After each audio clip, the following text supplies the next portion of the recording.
in the Middle East, where there have been fresh strikes and counter-strikes overnight between Israel and Iran.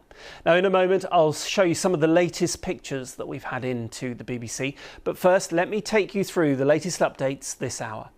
Iran fired 2 waves of missiles overnight towards Israel. At least 8 people have been killed. More than 200 others have been injured. Meanwhile, Israel launched attacks on the Iranian capital, Tehran. It says it struck targets linked to Iran's nuclear program, and it hit the Shiran oil depot in the north of the country. Well, let me show you some of the pictures that we've had of that fire in from Iran. And you can see that it is raging at that Shiran oil depot. Now, Iran's oil ministry says Israeli strikes targeted the depot and a fuel tank in Tehran, adding that the situation is under control. Now, the oil ministry also said that 2 major gas fields in a southern province were also attacked. The Israel Defense Forces said it carried out air attacks on Tehran, targeting buildings linked to Iran's nuclear program, including the defense ministry. The strike on the oil depot appears to be the first attack on Iran's energy infrastructure.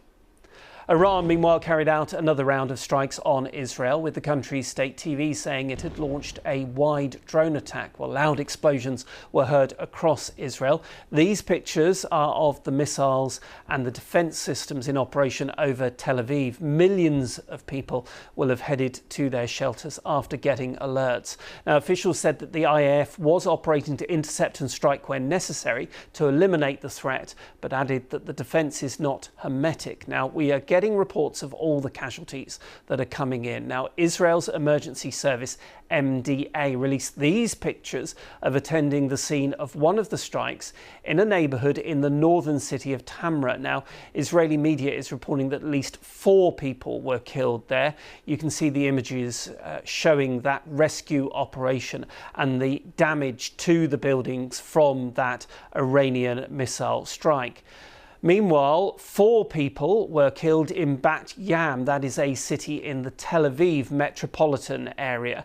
Now, these pictures show the aftermath of the Iranian strike there. A building really appears to have taken a direct hit by a missile.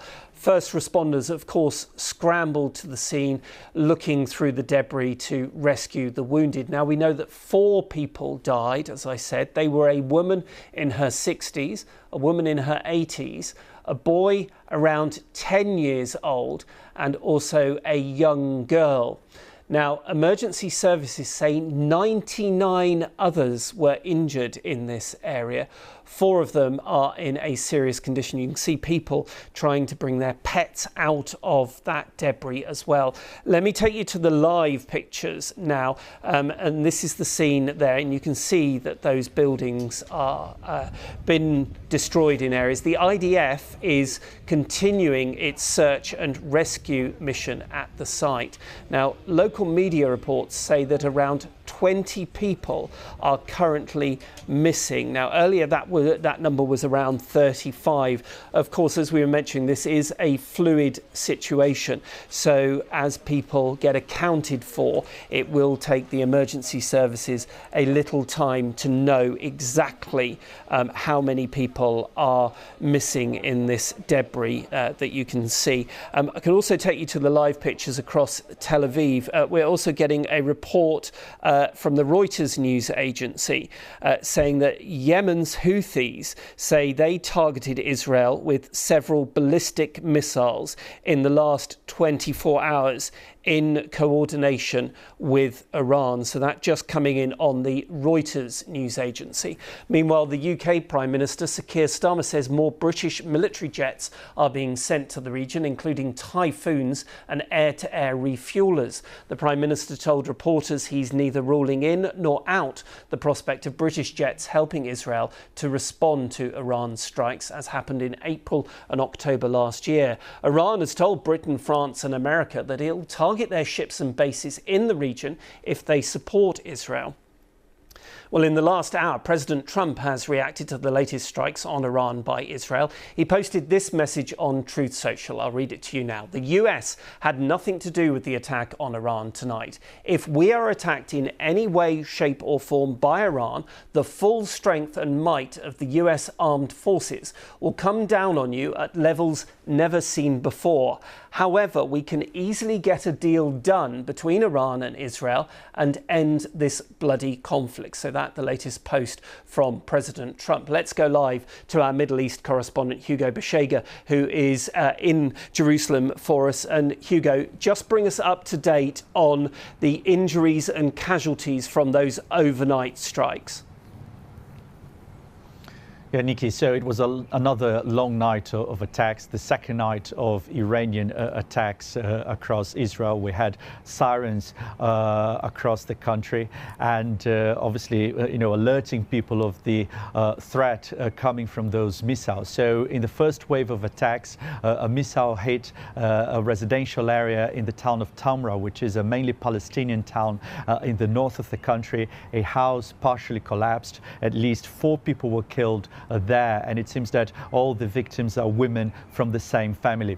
Then hours later there was a second wave of attacks. We heard loud explosions here in Jerusalem as the air defense systems tried to intercept those missiles, and a missile hit a residential building in the city of Bat Yam in the central part of Israel. There's a lot of destruction there, a lot of damage, and this morning emergency services are still searching for those people who are still missing. The authorities are saying that more than 30 people are still missing there after this attack. And again, a lot of destruction there as this residential area was hit by a missile.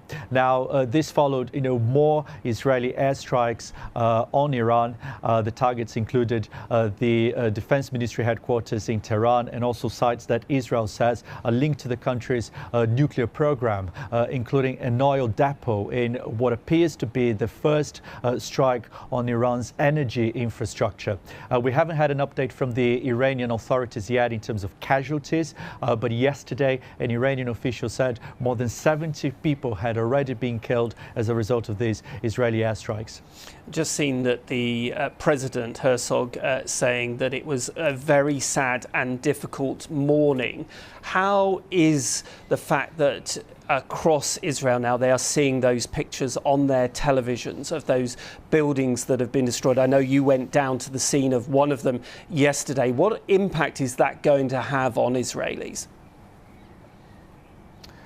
Well, I think, people here were, expecting that this could happen because the Israeli authorities, since the beginning of this campaign on Friday, were alerting people that they were expecting a huge Iranian response with missiles and drones. And they were telling the people to stay alert, to follow the instructions by the authorities, to seek shelter, during those attacks. Again, I think, this is the kind of the impact that this is going to have on the ground, on people in Israel as this campaign continues. And the indications from the Israeli authorities are that this is going to be a prolonged campaign. We're talking about weeks, not days. And last night, the Israeli Prime Minister Benjamin Netanyahu said that the attacks that have happened so far, the Israeli attacks, were just the beginning, were nothing compared with what would come next in Iran. So an indication that this is just the beginning. Hugo Beshega live in Jerusalem. Thank you. Well, let's speak now to Ben Zala. He's a senior lecturer in politics and international relations at Monash University and joins me live from Melbourne. Thank you very much for your time on BBC News. I wondered if I could pick up on one of the points that Hugo made there, the fact that in these latest strikes, Israel appears to be targeting the fuel operation, oil depots and other areas in Iran. That's right. They've really now broadened out the attacks beyond just what was the initial stuff on the actual nuclear program itself, hitting actual sites, and then the targeted assassinations of key personnel in the military and in the nuclear program. This is now quite a bit wider. So we've had attacks on oil and gas fields, also on airports. This appears to be trying to limit Iran's ability to respond. The Israelis always knew that the Iranians would respond, would retaliate, and they're trying to blunt that in any way they can. Do we have any idea yet of the scale of the damage that has been done across Iran, and in particular at those nuclear sites that you mentioned? So it is still early days, and it's probably going to take some time before we have a very accurate picture. But we have some idea. I was just looking at some of the updated satellite images this morning, and these were mainly of the Natanz enrichment facility, which has both an underground and an above ground aspect to it. We don't really know anything about the damage to the underground facility, but the above ground facility appears to have been very extensively damaged. There are buildings that are just no longer there. There are structures that are completely obliterated. This will really have put the program back by some margin. And what do you think the impact is going to be on normal Iranians? The fact that oil depots have been hit, that might also have an impact on the fact that they could even get petrol and other supplies. That's right. The impact will go well beyond just the military's ability to move assets around and respond to these Israeli attacks. At some point, there will be this will be felt fairly widely in the Iranian population. That may also be part of Israel's calculation here. It does appear, certainly as part of the official statements, even Benjamin Netanyahu's press conference that he gave when the initial attack was underway, he has been making statements, and other officials have been making statements that are calling for the Iranian population to rise up against their own government. And so this may well be part of the Israeli calculation. They're trying to make life harder for the Iranian population in the short term and make people reflect on whether their government is actually able to secure their interests and in their best interests to remain in place. And we've had this post from Donald Trump saying the US had nothing to do with the attacks on Iran tonight. If we're attacked in any way, shape or form, the full strength and might of the US armed forces will come down on you. Also saying a deal can be done. Where do you think this goes next? Extremely difficult to say, of course. I know that's the disappointing answer, but everyone really is watching with bated breath. I think where it probably goes, at least in the short term over the next few days, is further attacks from the Israelis. Clearly, they're doing this in stages. There were a number of nuclear sites, particularly that at Fordo and Isfahan, that weren't hit in the initial wave of attacks and have been since. So I expect more attacks from Israel. There will certainly be more retaliatory attacks from Iran. The key question will be whether any of those attacks go a little further and hit non-Israeli targets, so hit American or perhaps even British interests in the region. And that will depend on the degree to which Iran perceives US and other Western states as actually facilitating these attacks on the part of Israel. If those Western sites are attacked, then I think we should expect a much wider escalation of the conflict, unfortunately. Ben Salah, thank you very much for your time. Appreciate it.